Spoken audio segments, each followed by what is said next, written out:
Good afternoon, everybody, and welcome to IBMF's VetNet webinars. My name is Elvis Avdic, and I'm Post-Program Support Service Advisor here at IBMF. I help our program graduates with resources and connections, assisting them to help them start or grow their careers or business ventures. Today, I'll be moderating our session, and just to go over some ground rules, we have panelists of our IBMF colleagues here with me, and I just like to ask them if they're not speaking to make sure their microphone is muted so that we have clear audios throughout the session. And as you can see, most of our colleagues are working remotely just because of evolving situation of coronavirus, as you guys know. So just make sure you guys stay safe, wash your hands, and be safe. So that being said, it is my pleasure to have my IBMF colleagues with me today, and they'll give a little brief intro about themselves and answer any questions you might have about our amazing IBMF programs that we offer. So today with us, we have our EBV and VWise Program Manager, Diana Parker, and we have our also O2 Onward Opportunity Advising Services Manager, Jared, and our Program Manager for CyberVets, Brian. And also joining us from our America Serves part is Lindsay, and our Research and Analytics is Rosie. So I will let now our IBMF colleagues do a brief intro about themselves and talk about a little bit about their programs. So I'll start with Diana. Diana? I'm here. Can you hear me? You can hear me good? Awesome.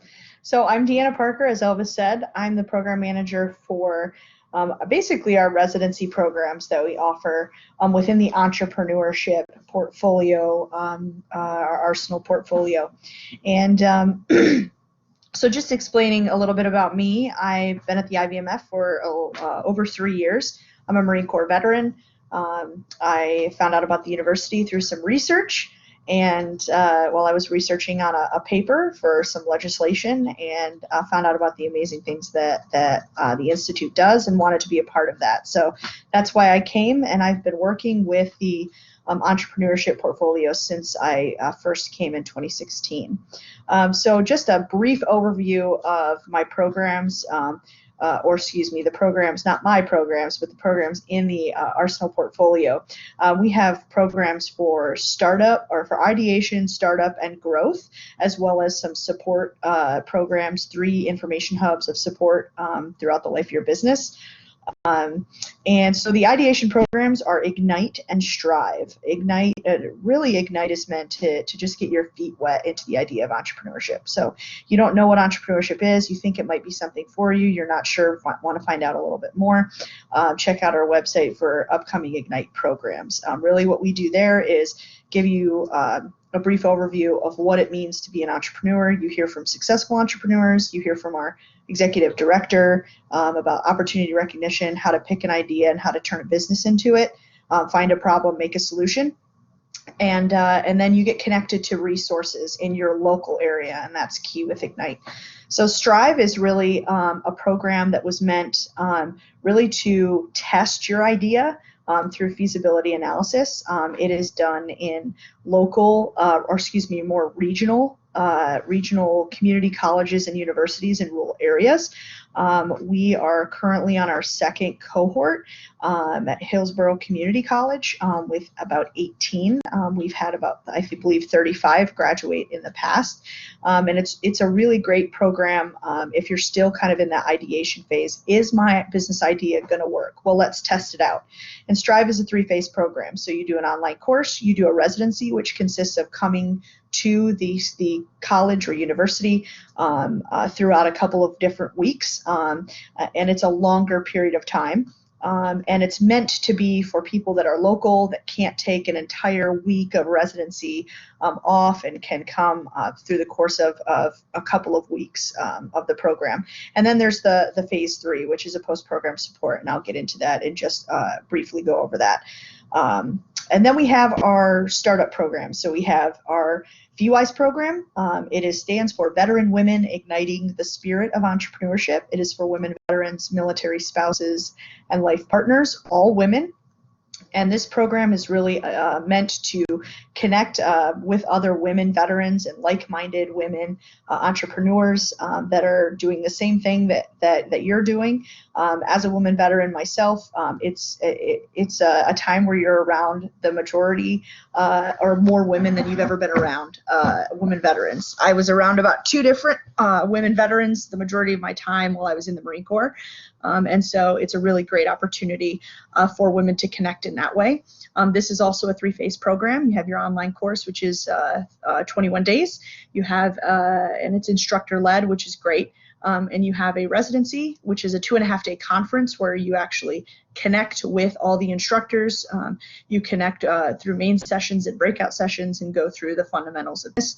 And then there's the 3rd phase, which is the post-program support, which really means the lifetime support for the life of your business. If you were to access if you were to access all of the resources that they provide, you would access well over $1 million. Do we have many that do that? No, but it is there at your disposal once you take that program. And then we have our Entrepreneurship Bootcamp for Veterans program, which is for both men and women.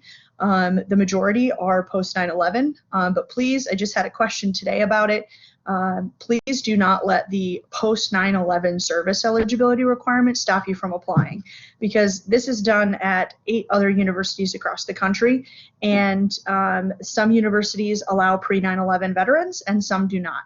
And so we want to make sure we do have a program for you. So please apply if you're in a pre 9/11 status. And this is also a 3-phase program. You have your online course, which is also 21 days. You have your 8-day residency, so it's a bit longer, and you go to that actual university. And then you have your post-program support, which is a lot like the VWise post-program support. You just get a little more access there. EBV is a very highly competitive program. Each cohort is about 20 to 30 participants. So you really get to connect with both men and women at different universities across the country. You can check out our website, which I'm sure Elvis will share at the end. That's a great way to see the upcoming programs. I know that there's a lot going around with the recent coronavirus as far as, are programs still going to happen? Are they going to cancel? As of right now, we are still accepting applications for our programs, and we're working on a contingency plan to move some dates that needed. Right now, we have University of Missouri happening in June, and we will be working to move that if needed. And then the rest of our programs happen by August, and then there'll be another program in October. So those are our startup programs. And then lastly, we have our growth programs. Thanks, Elvis, for sharing that link. Our growth programs are EBV Accelerate, which is basically an upgrade from EBV, and really it is meant for individuals for companies that have 5 employees or more. The sweet spot is really 15 to 20. That's what the majority of the schools would like to see, is 15 to 20 employees. A 3-tier org chart. So if you've got 3 tiers in your organizational chart, that's really key for this program. However, 5 employees, between 5 and 10 employees, it's also a great program because it can set you up for success as you hire more employees. So they really take, basically you get the way that that's best explained is, if you are caught up more in working in the business than working on the business, you need EBV Accelerate, because it really helps you work on the business. So you can check out our website for more information on that. And then finally, we have our Veteran Edge program. Our Veteran Edge conference, we just came off of it. We had about 450 people in and out throughout the weekend. We had just under 250 participants, and like I said, with another 200 people coming throughout. That included instructors and speakers and sponsors and partners and special guests. It was a great time, and really Veteran Edge is focused on really growth. So if you are if you've been in business at least a year or more, you can apply to that program. I believe applications will start again in September for our program. And we don't have a date set for 2021 yet, but as of 2020, it's been the largest, and it's expected to still stay that way as the largest convening of veteran-owned businesses in the country. And that will happen in Dallas, Texas, we'll be hitting those dates in about a month or two. So it's a really great program and really sets you up well for networking. The participants' average revenue this year was $1 million.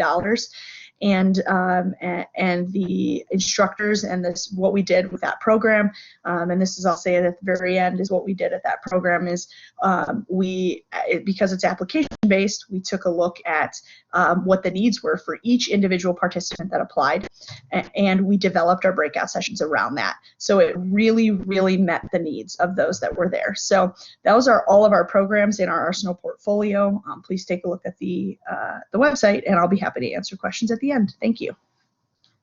Thank you, Diana. Jared? Thank you, Elvis. So my name is Jared Percunini, and I'm the Advising Services Manager at the Institute for Veterans and Military Families. A little bit about my background is I did 13 years active duty in the Army, primarily serving as a public relations career, but have diverse background with them. I've been at the IVMF for roughly 2 years, and me and the team support anybody who's enrolled in our Onward to Opportunity program, which is really designed to help with career enhancement, whether that's somebody who wants to take some additional courses solely for professional development, or someone who's interested in pursuing an industry certification. So, for example, if somebody wants to obtain the Project Management Professional or PMP certification, the Professional in Human Resources, CompTIA A+, Security Plus, just to name a few, there's roughly more than 50 different pathways, and I know Brian's going to talk about some of our specialty ones through CyberVets in a moment.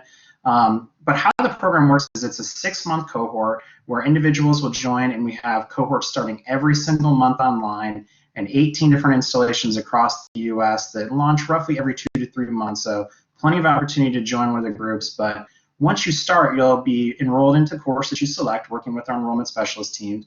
You then have roughly 9 days to complete the coursework.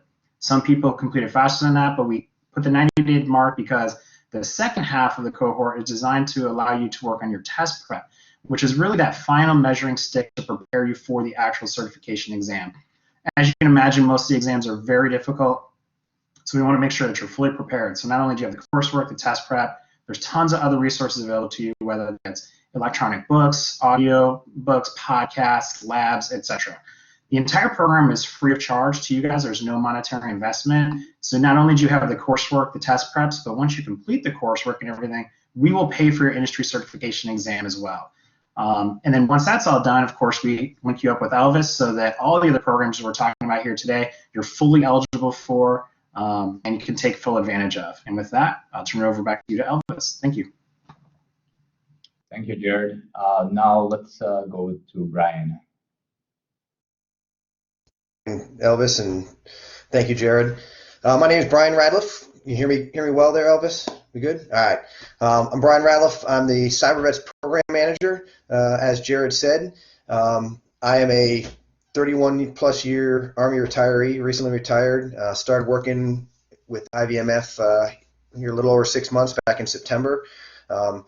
Fortunately, as I was doing my transition, I was able to take advantage of some of the IVMF programs and knew I was moving back to Syracuse, pretty close to where I grew up. And when the opportunity opened up, I thought it'd be a great thing to be able to help veterans out as they transition, or for service members as they're bridging the gap into the civilian world. So as Jared said, CyberVets USA is a consortium or a partnership between 8 entities. IVMF is one of them, and we got 7 cyber companies. Companies include Cisco, Amazon, NetApps, ISC Squared, NDG, Palo Alto, and Fortinet. It's an industrial-led initiative to provide no-cost online training, certification, and employment opportunities to our transitioning service members, veterans, National Guard and Reservists, and military spouses looking to enter into the cyber workforce.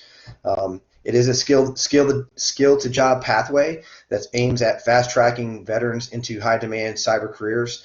Going back to what Jared said, is the great thing about our CyberVets program is you can stack your certification. So you can go through an Onward Opportunity program.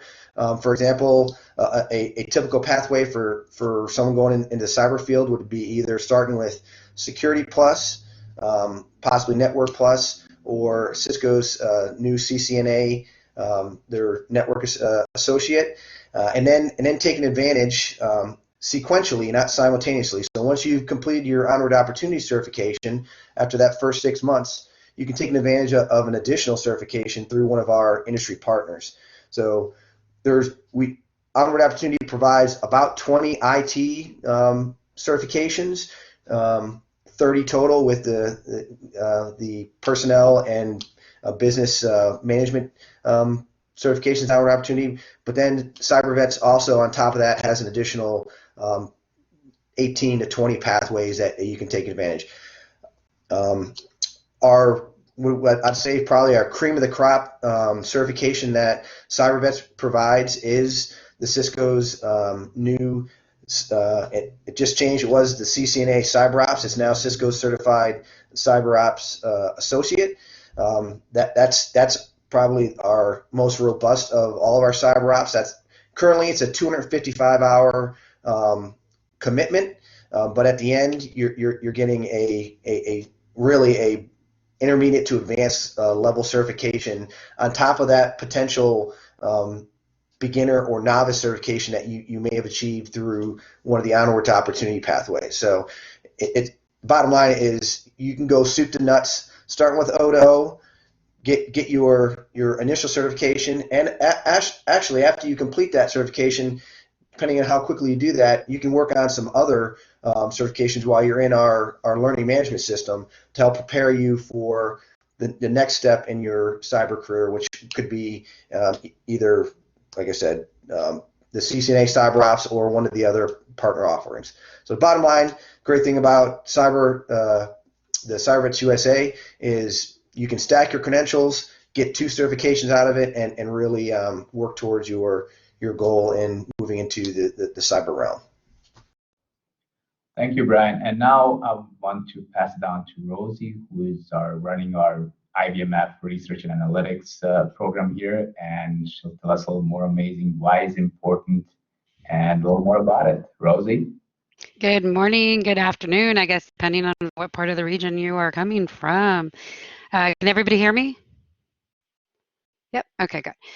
So yes, my name is Rosalinda Morey, Rosie for short. I've been with the IVMF since pretty much the beginning, 2011.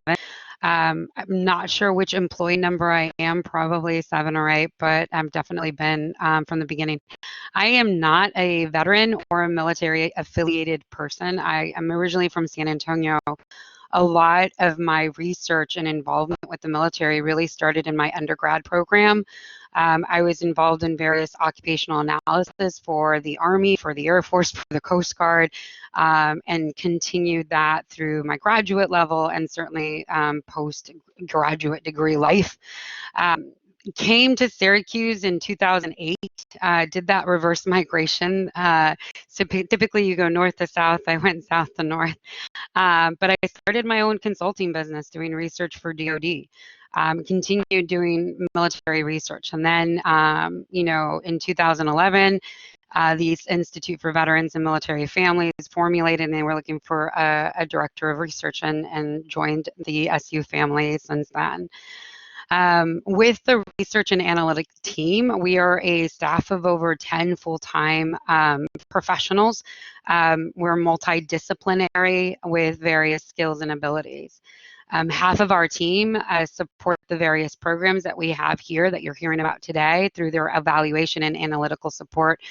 But the other half conducts original and academic research on topics that are related to employment, on entrepreneurship, on policy, and on higher education very broadly.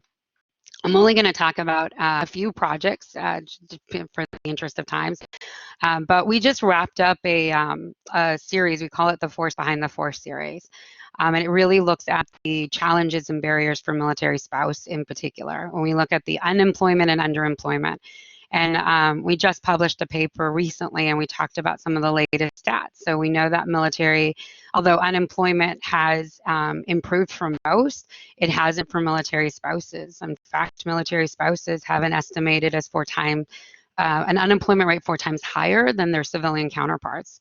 And we also know that military spouses make on average 37% less than their counterparts. And the higher the education, the greater the gap. So we believe a solution is just job portability.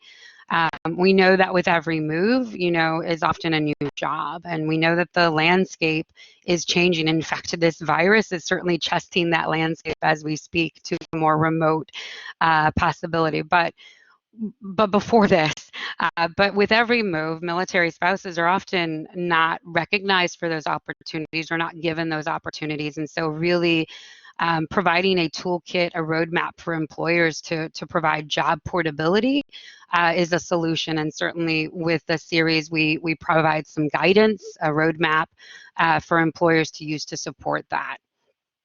Another particular effort is we launched the National Survey of Military Affiliated Entrepreneurs. This is a survey that's currently live. We are collecting information to understand the challenges and barriers of military affiliated individuals that are starting and growing their businesses. We use that word military affiliated because we wanted to make sure that we capture the active duty, the transitioning service member, the guard, the reservist, and the veteran. But we also wanted to make sure that we captured the military spouse, the spouse of a veteran, the guard, and the reservist. And having a survey of active duty, guard, reservist, veteran, military spouses was just too long of a title. So we used military affiliated to kind of hopefully capture all of that. This is an annual survey. We plan to collect information annually as well as longitudinally, but also a goal of ours is not only to report this, but to have that data publicly available for other people to use in their programs and their support, and certainly for whatever efforts. These are just some of the research efforts that are currently we are working on, and certainly to learn more, please visit our website under the Research and Analytics tab on the webpage. And I appreciate it. Thank you. Thank you, Rosie. And I'm going to go back to Lindsay, who is going to give us a little more about America Serves in our community practice. Lindsay? Hi, good afternoon, everyone. My name is Lindsay Hodkinson. I work on our community-based services team here at the Institute, and I manage our communities of practice. So within the portfolio, we have our America Serves program, which currently right now is in 17 communities across the country, working together with an existing organization there within a community to help connect veterans, service members, and their families to care and services there within their community. It's all using a technology platform to be able to connect them to the right service provider with only having to tell their story of their need one time across 20 different social determinants of health.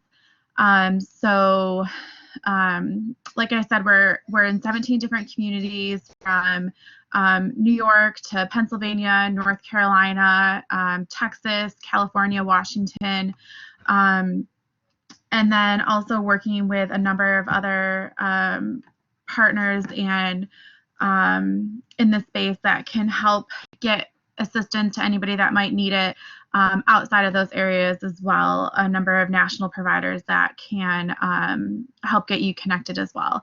And then our other side of the portfolio really brings together all of these coordination centers that help to connect the veteran or service member or family member to the care is the community of practice, which brings together all of those different entities to share on best practices and how they can better improve how they serve the military connected population in their communities.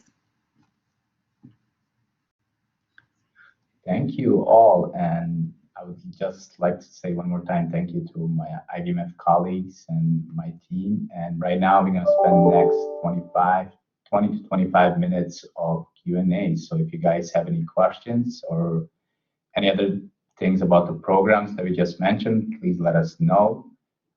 And just to remind you, this is being recorded, so everybody that have registered for this webinar will get a recorded session link with the survey. So please, respond to the surveys, let us know how we did and what other future webinars you would like to see. We'll just give a few seconds to see if you guys have any questions. You can type them into the chat box. And until then, I would like to just ask our program participants question. Can you guys tell me a little more about eligibility for the programs? So we have a question from Jeff, actually. Let's answer that one. In regards to format change in the PMP exam, which format will be presented in the next cohort? Jared, That's a great question, Jeff. So right now we're working very closely with our partners at PMI and Skillsoft to develop the curriculum. So we have the current context, which is for the 6th edition. We've also been provided additional support, which is the PMI-ACP, which focuses heavily on the agile side, which is what the new exam will have in it. And then we're working, so depending on when it's released, because this is obviously no fault of anybody who's a participant right now, if you were caught in that window and we didn't have the curriculum finalized in time, we do have the flexibility of making exceptions to policies to grant additional time with the new curriculum being loaded. So right now they're telling us that we should have everything released by the end of April. So that leaves roughly about 2 months, but obviously they're pushing to have that out beforehand. But of course we keep the students as well informed as possible. But again, understanding these are that you can't control, so we work definitely with you guys to make sure you have the time necessary to be prepared for the proper exam. Thank you, Jared. No one else has any questions? I have a question for you guys, especially for Diana, Jared, and Brian for their team. My question is for you guys is, who can apply for these programs? You know, like what are some eligibility requirements and the process of applications?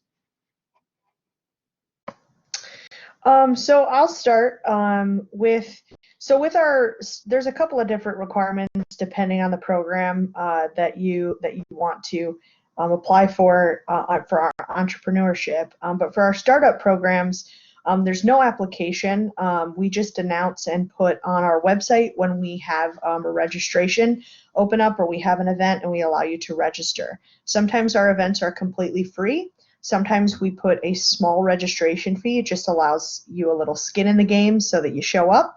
But a lot of times our programs that we have, especially our one days, are free of cost. And you just have to be a veteran for our Ignite and our Strive programs. You have to be a veteran or military spouse or life partner. And so for our startup programs, it's a little more rigorous as there is an application for both our VWise and our EBV programs. And for our women's program, you obviously have to be a woman, veteran, a female military spouse, or a female life partner. And you apply to the program, and so you need to have documentation to prove that.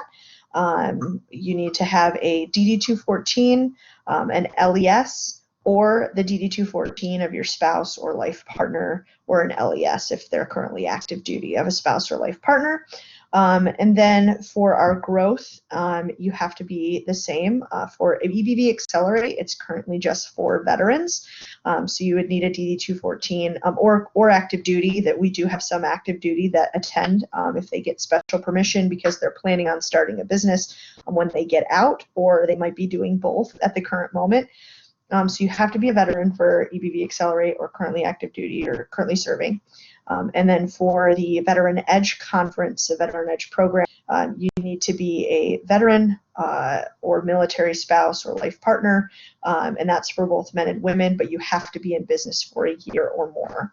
So just pay attention to those when you go on the website, and looking at all the eligibility requirements are posted on our website. Thank you, Diana. Jared, you want to take? Sounds good. Yeah, I'll jump in for the onward to opportunities. So for across the board, we're working with the transitioning military service members, roughly looking at when you're in the 6-month window of your ETS or transition date. Anybody who's a veteran who has an honorable discharge, or anybody who's a military spouse, whether that is of a current service member or a veteran, or anybody who's enlisted in the reserve or the National Guard. Once you then have those requirements, you just simply go to the website. There's a spot saying, apply to O2O. They will connect you with our enrollment specialist team who will find out what's the best time for you to start, which course you're looking for, etc. One thing I do want to make clear though is we don't have any control over the requirements of the exams themselves. So a perfect example is PMP, which is our most popular course. We cannot waive the hour requirements set forth by PMI. So that's where it's really important to work with the enrollment specialist team to say, what is your long-term goal? What is your background and experience to make sure we get you in the right course to set you up on the right path. Thank you, Jared. Brian, do you want to talk about CyberVets? Yep, sure. So same requirements that Odo has. Depending on our partners, there are some priority access to their offerings. So for example, like Cisco, their priority access is for residents of Arizona, Maryland, North Carolina, Virginia, Texas, and California, and Florida, and Michigan. So there's 8 states that have priority access, but that doesn't mean that if you're in one of the other states, you aren't eligible. All it means is that, for example, their spring and fall cohorts, they have 200 slots. They will take applications up to a certain point. If they can't fill those 200 slots with their priority states, they will go in priority of application for other states. So, what I tell people is, even though you may not be in one of those priority states, still go through our enrollment team and let's get you in the process. But each of our CyberVets partners actually has a second phase to the application process based off of their requirements. So like I said, what I'll tell you is go through the Onward Opportunity enrollment process between our enrollment team and myself. We will help walk you through the application process and get you to meet your needs to the best of our ability. Thank you, Brian. Jared, we have a question for you from Jeff. He says, when employees are mentioned, I'm assuming virtual employees count as well.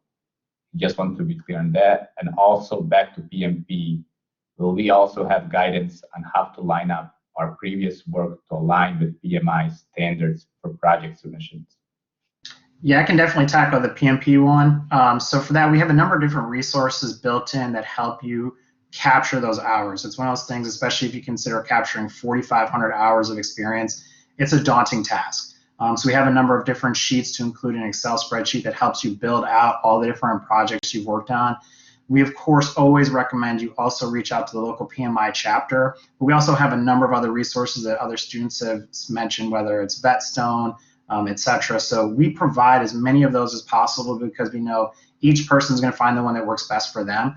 One thing we always recommend for anybody in a PMI program, though, is if you contact the local PMI chapter and they say, hey, we'd be happy to help you as long as you join our chapter, please don't, because once you finish our program, we actually pay for the first year of your PMI membership on your behalf. So we definitely don't want you paying out of pocket on that because we cannot refund that. But we, of course, have plenty of tools set up to help you guys make sure you capture those hours of experience. And Elvis, I think that Jeff's question about employees might have been geared towards entrepreneurship because I believe I mentioned employees, so I'll just touch on that in case that was a question geared toward that. Yes, virtual employees do count. We actually have some veteran and military spouse businesses, and their business is dealing with virtual employees only. So, but there's just a way to prove that. So in your application for EBV Accelerate, you'll have to upload the documentation to prove that. 1099s also count. So some people have contractors. So those count as well. We do have some nonprofits that come that try to apply, and they have their employees are technically full-time volunteers. So that's another area that we just evaluate. So just upload those documentations within the application. I always say, if you're unsure as if you meet all the qualifications, apply and let enrollment tell you no. Let us tell you no. Because what we do is we don't say no and just shut the door. We say, no, you can't take this program at this point yet, but here are some other programs that are available to you. Another thing that IVMF has is a lot of connections with a lot of other organizations and a lot of other businesses. So if we know that, or excuse me, not businesses, a lot of other universities. So if we know that we don't have something that we can offer you, we usually know another program that's out there, and we usually have a direct connection to that program, whether it be at a university or whether it be another program like Patriot Boot Camp and things like that. So we know other programs out there that we can connect you with, because we want to make sure that we're meeting you where you are in your entrepreneurship journey, if that's what you decide to do as a career. Thank you, Dana. Thank you, Jeff. And also, I would like to ask Lindsay on America's Serve side is, how many locations do you guys have? For what type of reasons should somebody go and request services, and what type of services do you guys offer to America Serves? Yeah, absolutely. So right now we are in 17 different different regions across the U.S., and we have over 20 different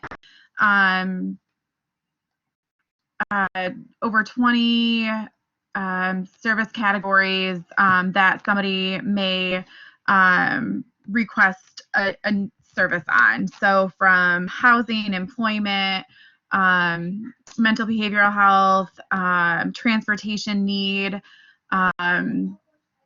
any of those, and they would just either call one of our coordination centers or fill out a Get Assistance form online, or go to any of our providers that are within any of our networks to be able to receive a referral into the network based on that need. And then they would be screened within the coordination center to make sure that they're matching the eligibility requirements of each individual provider before they're sent on for that referral. Thank you, Lindsay. So if somebody is not in the 17 locations that you mentioned, can he still request services from America Serve? Do you guys have any partner organizations that would help out? Yes, we do. So there's also on our form, there's a spot where you can put where you're not in a specific network, and that will come to us at the IVMF, and then we'll work with partner organizations across the country to be able to get you assistance outside one of our local communities. Thank you, Lindsay. And I also want to go back to Rosie and IVMF Research and Analytics and ask Rosie to tell us a little more about its importance. How important it is for our IVMF graduates to respond to the surveys that you guys send out, and why is it that important? Yeah, no, it's extremely important. The IVMF is unique because we have our programmatic work, as you can hear, but we also have the research and analytics arms. Our research and analytic informs the programmatic work, and the work also informs that research. And although we have various different data collection efforts and systems and certainly analyze it, it is extremely important that we hear from and rely on the information from our graduates. It provides the feedback, it informs our programs, it can certainly shape the programs, it can ultimately discuss our impacts, and certainly with all of this information, it can even shape future research work as well. So when we do these surveys, when we ask you for feedback, when we please do this, it definitely is extremely important that we collect all the information to use data to inform our decision-making process. Thank you, Rosie. If I'm an IVMF graduate and I would like to, look at some of the research reports that you guys do, where can I go and find it? So it's also important for us to be completely transparent and open. All of our reports are available on our website. I believe under the Research and Analytics, we have a Publications tab. But also, if there's not something there, feel free to email me and send me an email directly. We can talk about available data sources. We're often data geeks, so we love to talk about data, share data, talk about data, certainly, help out anybody willing. I have several people that are working on dissertations and they just want access to data, and certainly we're working on a process to do that so we can provide that information for them. But if it's not on our website, just contact us directly. Thank you, Rosie. We have a question from Luna. She's asking, is there a limit on these courses? I ask because I have over 20 years in the information technology field, and if you stay with one certifications, you are limiting yourself in your career. Yeah, so for the program itself, we will only pay for one industry certification exam. However, within the program itself, you're free to take as many courses as you want.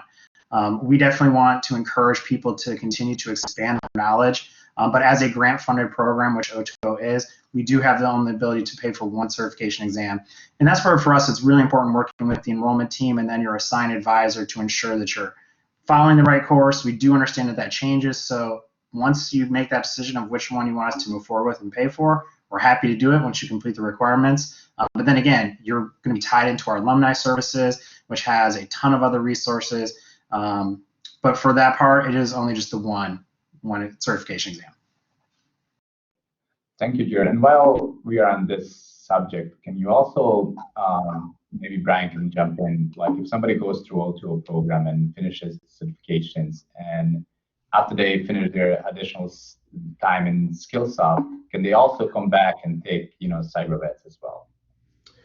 Yes, in fact, I was just going to support what Jared just talked about. Was this current cohort that we just started with Cisco. Out of the 200 applicants, we actually had I think approximately 5 applicants that had completed 3 courses as part of their O2O offering. Granted, only one certification was paid for, but they did things like started with Security Plus, went to Linux Plus, and then took, for example, CISSP.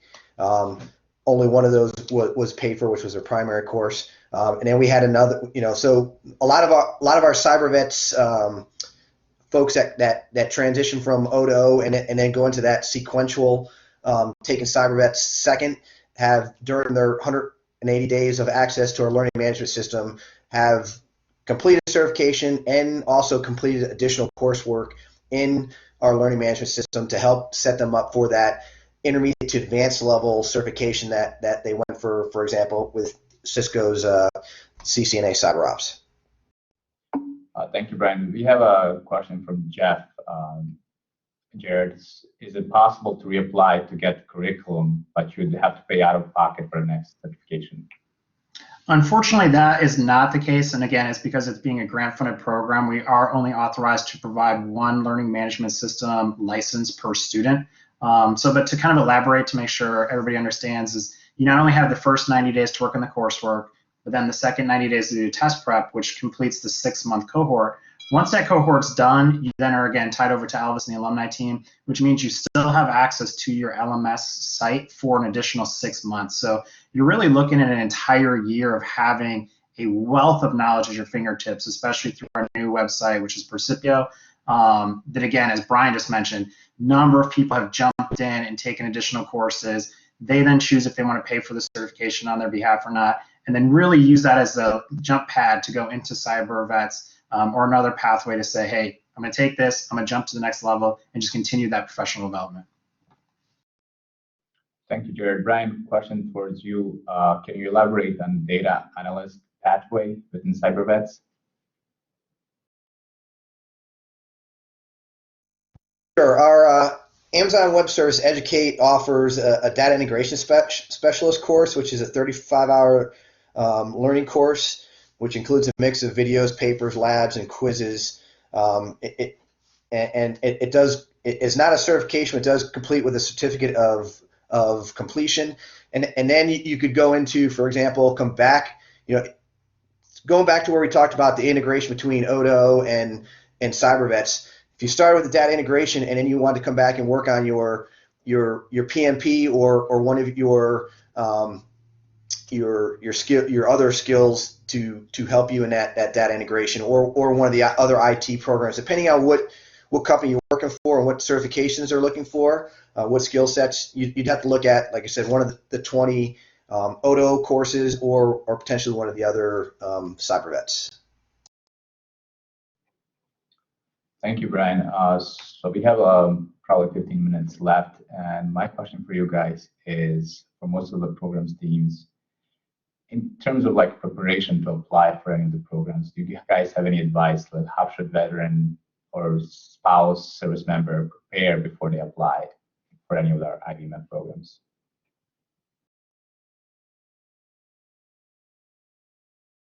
Diana, do you want to take this one? Sure, I can. So best thing to do is make sure you have your documents together. So that would probably be the first step. For our start, like I said, our ideation doesn't require an application. for Ignite. Strive does, but it's a very simple application. So the best thing to do is get your documents together. So if you're a veteran, find your DD-214, get that because you're going to need to upload it while you apply. If you're a military spouse or life partner, make sure that you have a DD-214 of your spouse or life partner, as well as or an LES, because that will suffice as well. LES, for those that don't know, is a leave and earning statement. So it's what you have while you're currently serving. And if you don't know what that is, then it's not a big deal. So you won't need it. So that would be the best thing. Because of the way our application works online, you have to, it won't allow you to go further if you don't have those documents. If for some reason you're having trouble getting those documents, but you want to apply right away, go ahead and apply and upload a blank document. If you do that, we'll get all your information into our system, and then it might be something simple. Some people, when they go through the application, have trouble for one reason or another trying to upload their document. So if you're having trouble, upload a blank document, and then your application will get put in the system as incomplete. And then our enrollment team has your information. They can reach out to you. You'll get an email saying, thank you for submitting your application. And that email will be an email that you can reply to and just attach documents to if you need to attach any following to your application. Another thing to also prepare for is, especially for our EBV program, our Entrepreneurship Bootcamp for Veterans in the startup phase, is a letter of recommendation. So we want to make sure that is also true for our EBV Accelerate program. If you're a previous EBV grad, you will not need a letter of recommendation. That letter of recommendation that you received as an EBV applicant will suffice. But if you're a new applicant that hasn't taken another EBV program or another entrepreneurship program already, you need a letter of recommendation, and that's a specific recommendation from someone who's not a family member recommending you for this program and why.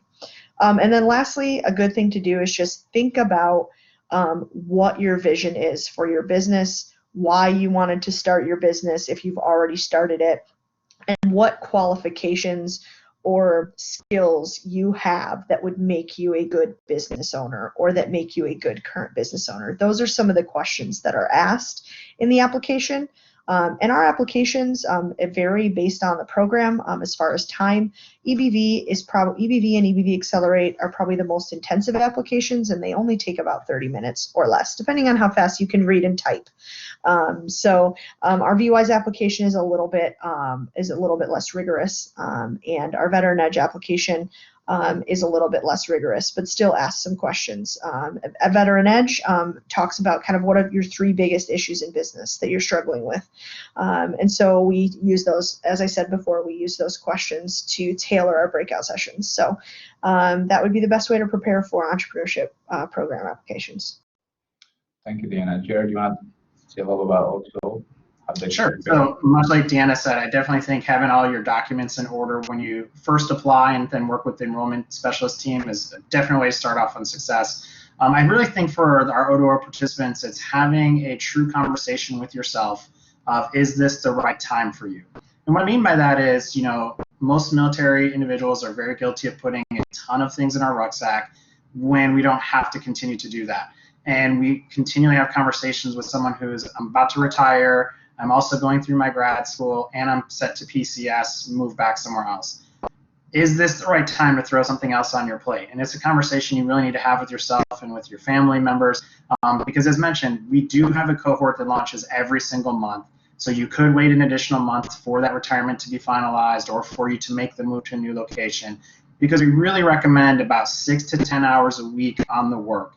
Again, especially when you get to the test prep parts, these are exams that are designed to replicate the actual certification exam. So some of them are 4 hours long, and we're going to require you to complete them a number of times with a specific percentage before we make the exam payment. So again, it's really just making sure that this is the right time for you, and if not, that's perfectly okay.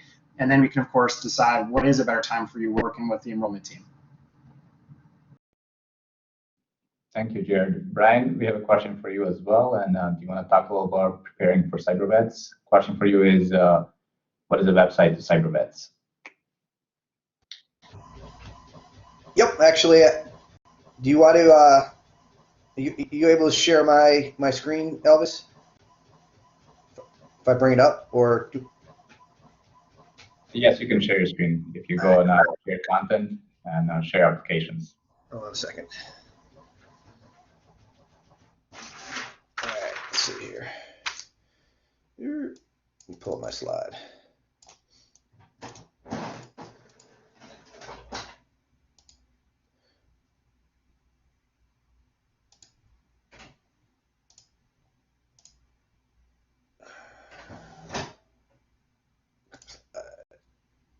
All right. Oops.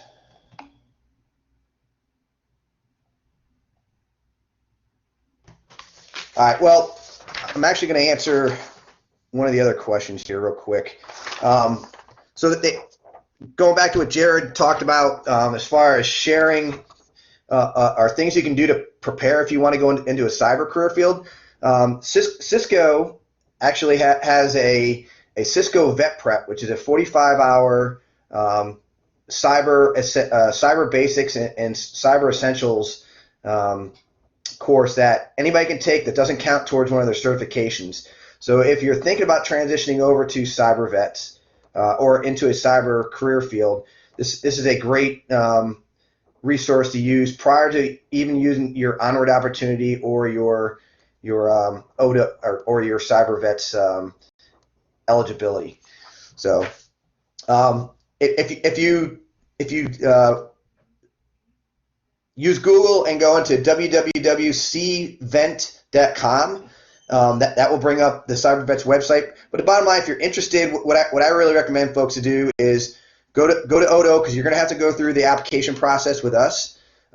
Start your interest form, and on your interest form, the very first page, when you go to the Odo interest form, it's going to ask that I'm a CyberVets referral. And what that'll do is when our enrollment team specialists contact you, they will specifically know that you're looking at one of the CyberVets offerings and be able to talk specifics about the offerings.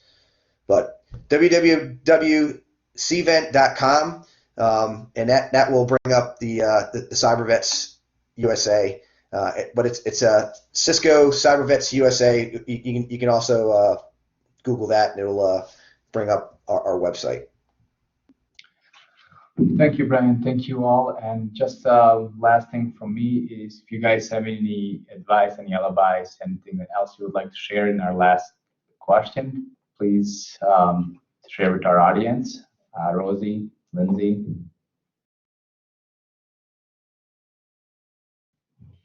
No, like I said, I mean, a lot of the information questions that I get, if it's not available on our website, I think our team is highly approachable. Please feel free to email us. We're happy to answer, get on the call, talk about it, and get any information that you need. Thank you again, everyone. Lindsay, do you have anything to add? I was just going to say, kind of echoing Rosie, if there's any questions about America Serves or the community practice or how to have an America Serves community in your community or anything, please do feel free to reach out to us and we can answer any of those additional questions. Thanks. Thank you, guys. And looks like we are almost out of time. I just want to remind everybody this is being recorded, and we will send out recorded link later today with a survey link as well. So make sure you take the survey. Let us know how we did, what other future webinars you would like to see. And also join us for our upcoming webinars. We have this Thursday, March 19th, we have a webinar with talking with the EBV Texas graduate, and he'll tell us a little more about the EBV program at Texas University. And also on March 26th, we have another franchising webinar as well. So please make sure you join us, and we'll see you next time. Stay safe, wash your hands. All right, guys, thank you so much.